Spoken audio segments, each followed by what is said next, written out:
Midlife Musings and Mayhem, newsletter number 40. Can you believe it?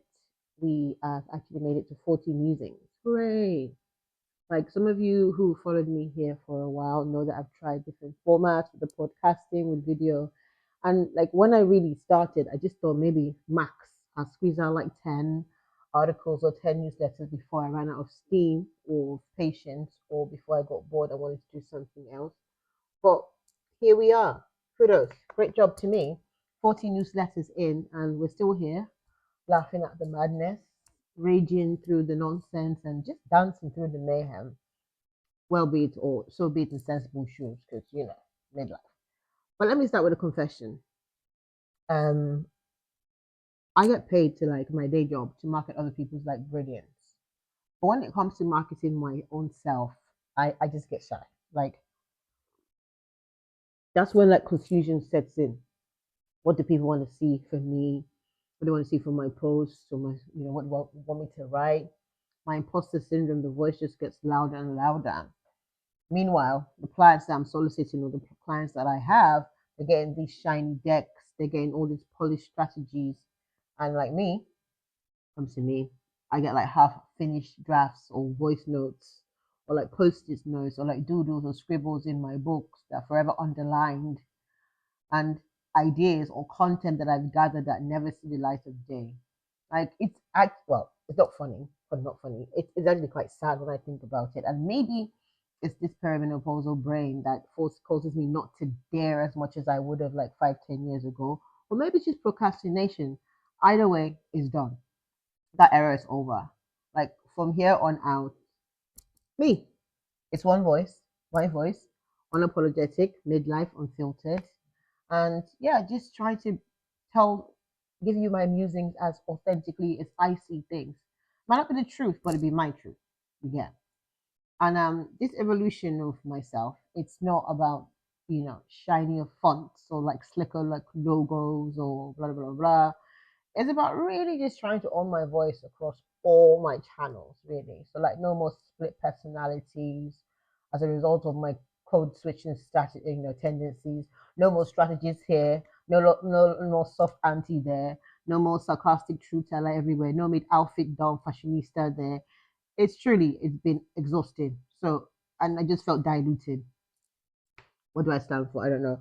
Well, I'm done with all of that. So from here on out, I'll be if it's one voice, like I said. And honestly, the timing for this couldn't be better for me wanting to do this or trying to like change or rebrand my content or myself of some sort. It's because the world just feels permanently stuck in like chaos and everyone in protest mode. Like it's crazy the times we're living in. We've got chaos on London streets, migrants being treated like suspects everywhere. You know, October now, corporations be queuing up for the annual Black History Month photo ops. Nigeria, my home country, 65, will be blowing out 65 years candles next month while corruption is just been eating the cake. And then we got all these Gen Zs like baking themselves into popcorn lungs. I mean, there's a lot. There's a lot fucking going on. Like, the mind has been so busy. So it's been like, what's really the point of me kind of whispering when like the world is already like shouting shit at me? Hmm? So let's dive into my music. So the London protests, what are we doing? What are we doing? I don't want to get into the fact that Trump is in the UK right now, but last weekend London streets, like it turned into like a theater of like slogans or placard waving chants, ricocheting racism everywhere, bold slogans and chants, like people just strutting about their racist self, their true racist self without shame. And I am disgusted. Far right mobs, they just make my skin crawl personally because racism has no place in British society, full stop. Yet there it was, bold, with belt on, unashamed. What's worse? What's worse, apart from all that Jet 2 holiday crew shouting all this nonsense, is the silence that has followed. No media uproar, no reckoning. This whole white supremacy thing has just been brushed off like background noise. Like my middle class Oyibo peeps, come, get in here. Let's just be clear. I thought by now you understand this, that migrants are not the problem. The real problem, it sits higher up. The elite like are hoarding wealth, dodging taxes, and distracting the message with the other. Case in point, there's no news on it. This week is all about Trump in the UK. It's just like a big switcheroo and diversion. And I should say this: without migrants in the UK, Britain will collapse. Fact, Britain will collapse.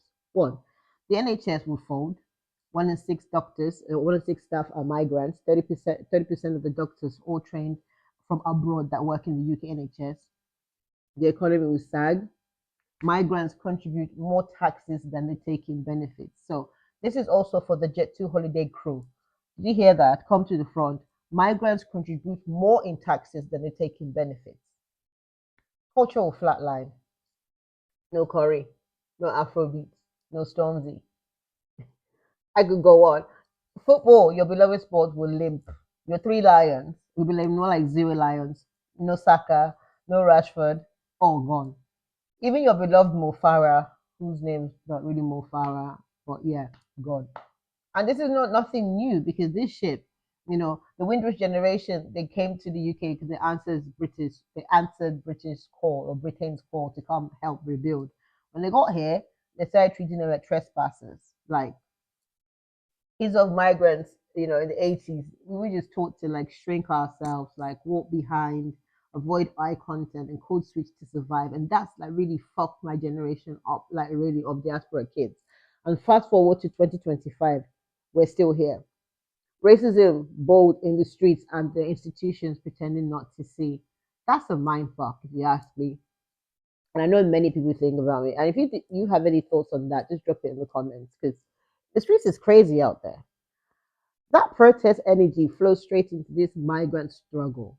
Around the world, everybody's talking about migrants need to leave and all of that stuff. But what is culture without migrants? We bring the recipes, we bring the rhythm, we bring the free labor in the UK, the NHS shifts, the cultural source. Yet we've been here for so long and living and existing, but you're still treating us like uninvited guests to a party that we built with you. That's crazy. What's crazy also is like Britain, you have selective memory. For real.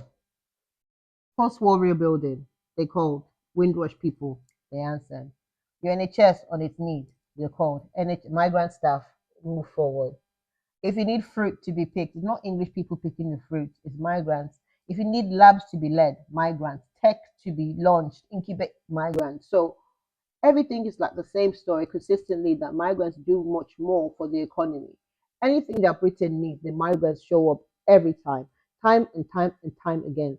And the truth is, without us, Britain is nothing. The island will fold like a cheap bra from Primark or something. Sorry, Primark. Your bras are not that good. The buses wouldn't run, for sure. Hospitals, there'll be no healing going on there. Music, even something trivia, well, not trivia, cuisine, beige. So like when someone says to me or to a migrant, I hear them say, "Go back to your country." I literally just laugh. I laugh. With October creeping in, there will be, of course, be all the predictable corporate hashtags and moves about Black History Month. Black History Month, hashtag BLM statements from brands. I don't really care. I should say at this point, big up to ELF, ELF, Beauty, ELF. They've been constant from day one. There'll be all these statement comments from brands that don't really care. They're just ticking off their CSRDI initiatives if they still have them, because post Trump now, Trumpian world that we live in now, brands don't care, corporates don't care. And I've been there before in this whole performance thing, like in a former job role, being the most senior person of color, I poured out my soul into a Black History Month newsletter about racism, erasure, and like code switching. Yeah, they listened. People nodded. I got like one or two emails back that day, and I had to do this on a live call. It was quiet. Zoom. October ended. Hashtag faded. Business, and the business was back to usual. And that whole cycle is very performative. You see it now in June for Pride. It's just a performative allyship.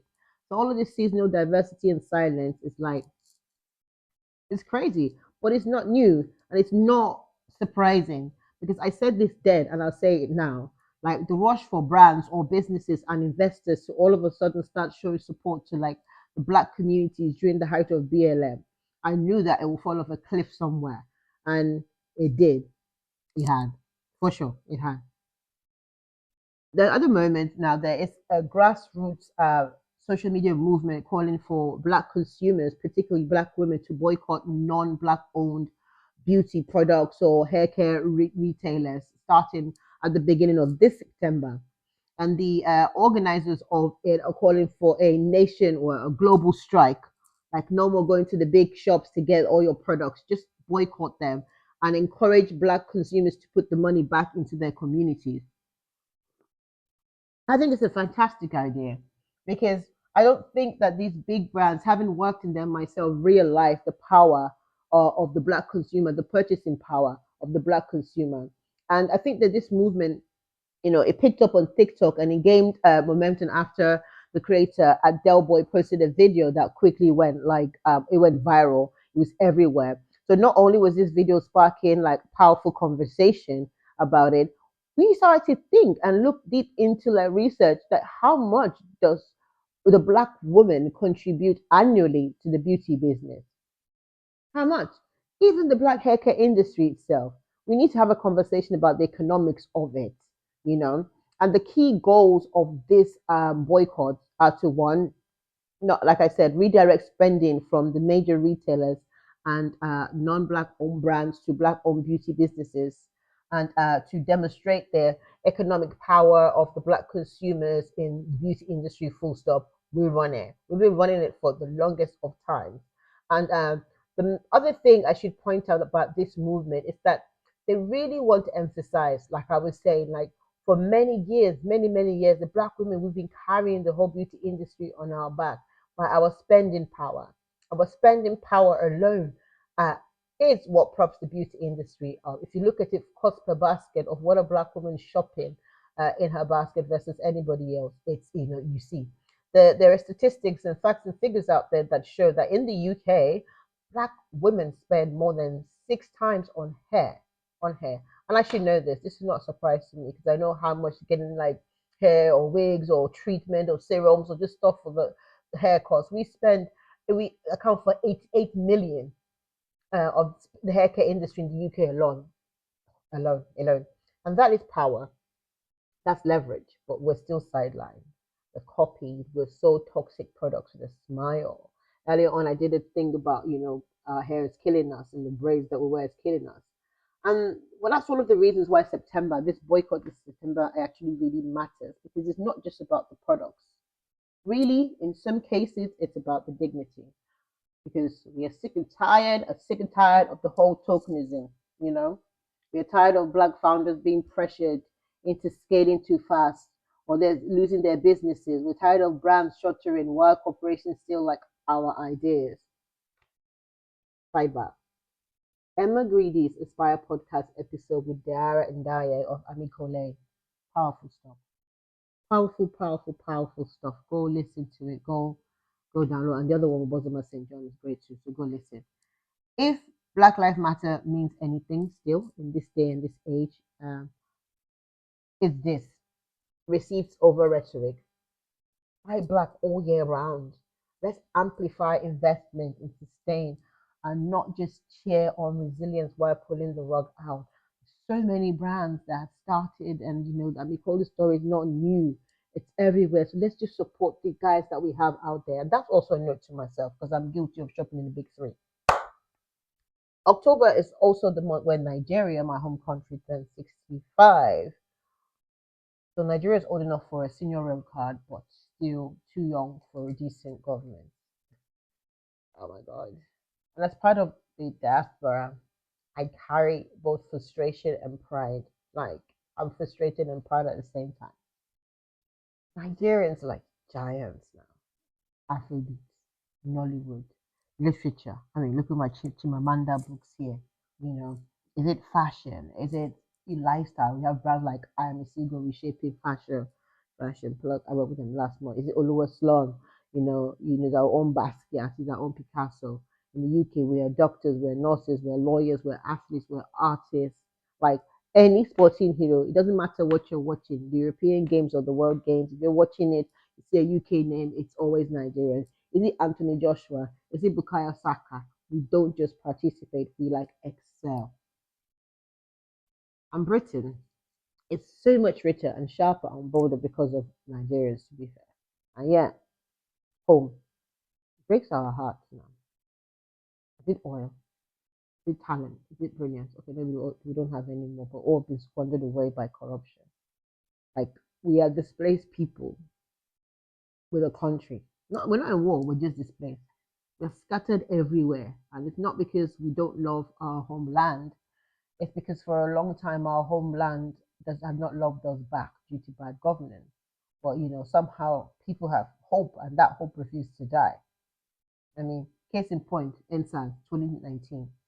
It shows like a fearless generation. They were tear gassed, they were beaten, they were silent, but they're unabowed. And maybe like Nepal, the Gen Z will take the reins and finally rewrite the story. I should say that my generation, we fucked up on that one. The Gen Xers and the millennials, we didn't hold the baton for those kids to help rewrite the history book. We'll see. We'll see what happens. So from here on out, these are my musings, or this is the end of my musings, I should say. No more mixed messaging, just my unfiltered mix of shits and giggles and thought-provoking topics, topped up with some humor, some gossip, and vulnerability. So, if you were here for the soft life, vibes only, this might not be your stop. But if you were here for some messy truths, cultural clapbacks, and midlife rebellion, welcome. Pull up a seat, strap in. The mayhem's just begun. Yay! So I just want to say, I really want to hear from you guys. I really need to hear from you guys at this point. What do you want to see? What do you want us to dismantle? What do you want us to talk about? What do you want celebrated, or what do you want dragged into the light? Just hit reply. Talk to me in the comments. Like, share, subscribe if you haven't. Share it with your people. Let's grow this movement of like midlife people, women, whatever you identify as. You're sick and tired of being sick and tired. You're my people. So come find me and come, let's put the worlds to rights. So if these musings and any of my musings above, which you may have read or listened to, has made you laugh or think, or even if you didn't feel anything at all, which I highly doubt, not to toot my own horn. But if you like it, share it, please. Restack it. Subscribe if you haven't. And if you are subscribed, consider going up to paid. Thank you. Till next time, lots of love. It's me, Harry, with my midlife reasons.